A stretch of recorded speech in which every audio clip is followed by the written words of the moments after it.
তোর শরীরে আমি পৃথিবীতে নাকি সন্তান হয় মায়ের কাছে দামি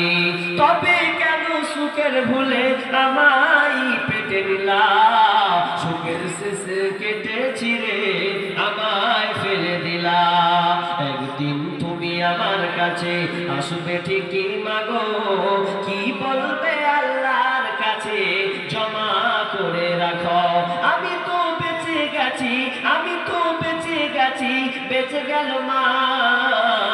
নইলে লোকে বলতো মরে অবৈধ সন্তান একটু অবৈধ সুখ পেতে মা একটু অবৈধ সুখ পেতে মা আমায় পেটে নিলে কলঙ্কের ভয়ে